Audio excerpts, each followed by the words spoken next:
Halo semuanya, kalian pasti pernah membaca teks tentang suatu fenomena, baik fenomena alam seperti longsor dan pelangi, fenomena sosial seperti demo dan kepadatan penduduk, atau fenomena budaya seperti wayang dan batik. Jika iya, itulah yang disebut dengan teks eksplanasi. Lalu apa sih yang dimaksud dengan teks eksplanasi? Teks eksplanasi adalah suatu teks yang menjelaskan hubungan peristiwa atau proses terjadinya sesuatu yang berkaitan dengan fenomena alam, fenomena budaya, dan fenomena sosial. Adapun ciri-ciri dari teks eksplanasi adalah yang pertama, mengusung sebuah topik berkaitan dengan suatu fenomena baik alam, sosial, maupun budaya. Kedua, kalimat-kalimat setiap paragraf berdasarkan fakta atau kejadian sebenarnya. Ketiga, fakta dirangkai dengan pola kronologis atau urutan waktu ataupun pola kausalitas urutan sebab akibat. Contohnya, dalam wacana berikut, di awal pemerintahan Kabupaten Bandung dimulai sejak Piagam Sultan Agung Mataram pada tanggal 20 April 1641. Tanggal tersebut kemudian ditetapkan sebagai hari jadi Kabupaten Bandung. Dalam wacana berikut, topik yang diangkat adalah mengenai fenomena sosial tentang sejarah perkembangan sebuah kabupaten. Wacana tersebut juga didasarkan pada fakta-fakta mengenai sejarah perkembangan dari Kabupaten Bandung. Pola pengembangan yang digunakan dalam wacana tersebut adalah pola pengembangan kronologis atau urutan waktu, ditandai dengan adanya kata hubung, sejak, dan kemudian. Dalam wacana tersebut, selanjutnya, hal yang akan kita bahas adalah meringkas teks eksplanasi. Dalam meringkas teks eksplanasi, ada beberapa hal yang harus diperhatikan. Di antaranya, menentukan gagasan umum dan menyusun kembali.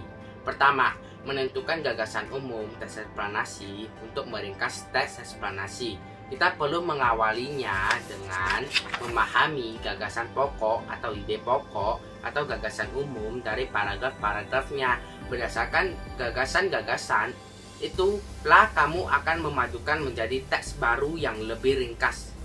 Beberapa cara untuk menentukan gagasan umum dalam sebuah paragraf. Yang pertama, tentukan dahulu letak kalimat utama. Apakah di awal atau deduktif di akhir, atau induktif, atau campuran setelah itu. Ringkas kalimat utama, namun tidak boleh mengubah makna. Contoh, sejak masa dahulu para ahli bintang atau astronom mempelajari bintang-bintang di langit. Malam itu adalah kalimat utama bisa diringkas menjadi para ahli bintang atau astronom mempelajari bintang-bintang di langit malam. Tulis gagasan umum seperti kalimat utama karena bila diringkas, kalimat tersebut akan mengubah makna. Contoh, beberapa roket ruang angkasa menggunakan bahan padat untuk mendorong dan menekannya ke depan kalimat utama. Tersebut tidak bisa diringkas karena apabila diringkas menimbulkan makna baru. Berikutnya, menyusun kembali. Apabila gagasan umum setiap paragraf telah ditentukan, maka susun gagasan-gagasan tersebut menjadi sebuah teks. Bisa langsung dipadukan atau diceritakan kembali dengan menggunakan kata-kata sendiri. Selanjutnya, kita akan menelaah isi, struktur, dan kaidah kebahasaan dari teks eksplanasi. Berdasarkan isinya, tampak bahwa teks eksplanasi menjelaskan suatu proses atau berupa rangkaian suatu fenomena ataupun kejadian, baik itu yang berkaitan dengan alam, sosial ataupun budaya. Dalam pemaparannya, teks tersebut mungkin merupakan jawaban dari pertanyaan mengapa atau bagaimana. Apabila teks eksplanasi sebagai jawaban atas pertanyaan mengapa, maka uraiannya akan bersifat kausalitas. Sedangkan apabila teks eksplanasi sebagai jawaban atas pertanyaan bagaimana, maka uraiannya akan bersifat kronologis. Contohnya, fosil yang utuh dan lengkap biasanya terawetkan dalam salju atau karena termineralisasi. Fosil yang berupa jejak dapat merupakan tapak kaki, tangan, dan daun tumbuhan. Di dalam cuplikan tersebut menjelaskan proses pembentukan dan pengawetan fosil berdasarkan pengembangan teks tersebut disusun dengan pola kausalitas hubungan antar kalimatnya menyatakan pola hubungan sebab akibat. Dengan demikian, cuplikan teks tersebut merupakan jawaban atas pertanyaan mengapa fosil itu bisa terawetkan. Berikutnya adalah struktur teks eksplanasi yang terdiri atas 3 hal. Yang pertama, ada identifikasi fenomena, yang kedua, rangkaian kejadian, dan yang ketiga, ulasan identifikasi. Fenomena merupakan identifikasi terhadap sesuatu yang akan diterangkan. Hal itu terkait dengan fenomena alam, sosial, budaya, dan fenomena-fenomena lain. Contohnya, awal pemerintahan Kabupaten Bandung dimulai sejak Piagam Sultan Agung Mataram pada tanggal 20 April 1641.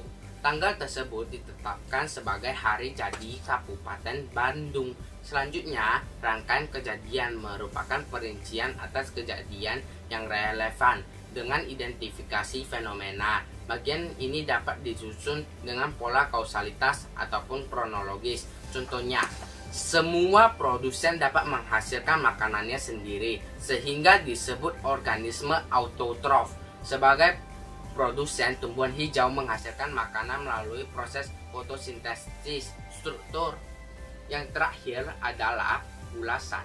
Ulasan merupakan komentar atau penilaian tentang konsekuensi atas kejadian yang dipaparkan sebelumnya. Contohnya, dengan demikian, tropisme sesungguhnya merupakan gerak dari bagian tumbuhan yang disebabkan adanya rangsangan. Hal itu ternyata berbeda dengan gerak pasti. Arah gerak tropisme bergantung pada arah datangnya rangsangan. Selanjutnya, kita akan membahas kaidah kebahasaan dari teks eksplanasi. Pertama, konjungsi kausalitas merupakan konjungsi yang menyatakan hubungan sebab akibat. Misalnya, karena, sebab, akibat, sehingga, oleh sebab itu, oleh karena itu, dan sebagainya.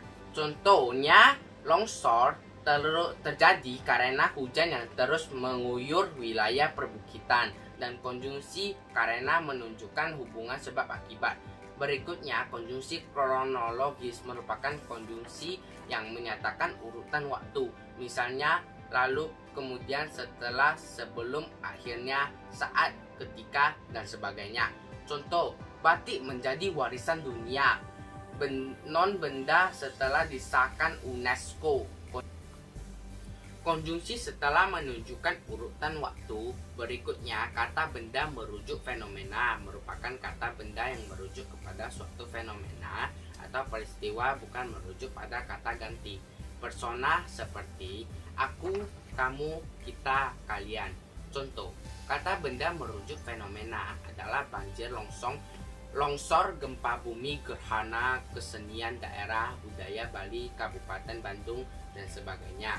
Kata teknis merupakan istilah-istilah khusus pada bidang-bidang tertentu. Contoh, pada bidang pariwisata terdapat kata teknis turis, wisatawan, pemandu wisata, rekreasi, dan wisata. Sedangkan dalam bidang perdagangan terdapat kata teknis penjual, pembeli, laba, dan bon.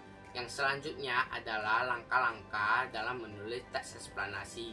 Langkah yang pertama adalah menentukan topik atau suatu kejadian yang menarik, dikuasai, dan tentunya aktual. Setelah menentukan topik, kemudian menyusun kerangka teks, yakni dengan mengembangkan topik utama ke dalam rincian-rincian topik yang lebih spesifik. Topik-topik ini dapat disusun dengan urutan kronologis atau kausalitas. Setelah menyusun kerangka teks, langkah selanjutnya adalah mengumpulkan bahan, dapat berupa fakta atau pendapat para ahli terkait dengan kejadian yang dituliskan dan berbagai sumber, misalnya melalui observasi lapangan ataupun dengan studi literatur. Setelah mengumpulkan bahan, langkah terakhir adalah mengembangkan kerangka yang telah disusun menjadi teks eksplanasi yang lengkap dan utuh dengan memperhatikan struktur bakunya seperti identifikasi fenomena atau kejadian, proses kejadian, dan ulasan. Perhatikan pula kaidah-kaidah kebahasaan yang berlaku pada teks eksplanasi. Terima kasih.